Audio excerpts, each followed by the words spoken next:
The refugees coming from those countries, when they go to Europe, okay, they are committing unspeakable crimes. Do not tell me those are not happening, okay? And we have a right as a country to determine who comes in and who doesn't. And you're hearing it from me right now. Those courts got it wrong both times, or at least one time. I hope there isn't another attempt to stop this ban. And it wasn't a Muslim ban. I find that's just not so. And why? Because there are other Muslim countries. Excuse me, let me finish. There are other countries that are Muslim countries where there wasn't a ban. So please don't call it that. It is not true. I'm not accepting that. It's just not true. I don't recall. When did he say that? When did he call it a Muslim ban? He didn't. Go ahead. How are you? How old am I? No, how are you? Why?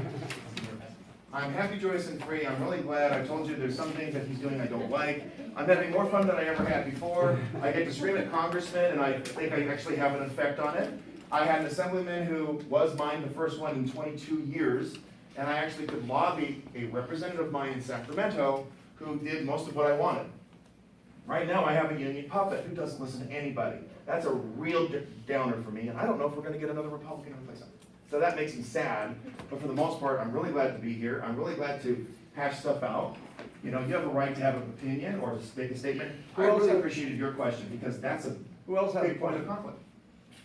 Okay, go ahead. Yeah, what about the fact that a billionaire doesn't pay his taxes? What does he expect us to pay? A billionaire. Well, we could start perhaps with Hillary Clinton.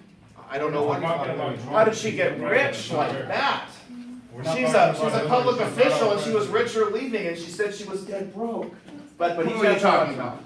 The president. Okay, so how do you know he doesn't pay his taxes? He said it himself and he was proud of it. He was bragging Okay. about it. Are you saying that he cheated on his taxes? I'm not saying that. Okay, so Maybe he here's, did. we have this I'm extremely assuming ridiculous that. tax code, which probably taxes some of you more than you should be taxed. Absolutely. I'm a Ron Paulite in this sense. I think we should scrap the IRS entirely. We should go back to the way it used to be. Our federal government should have a very meager budget, and it lives off of tariffs. Okay, that's the one time I'll support tariffs. And what's the other one? Land sales. Land sales.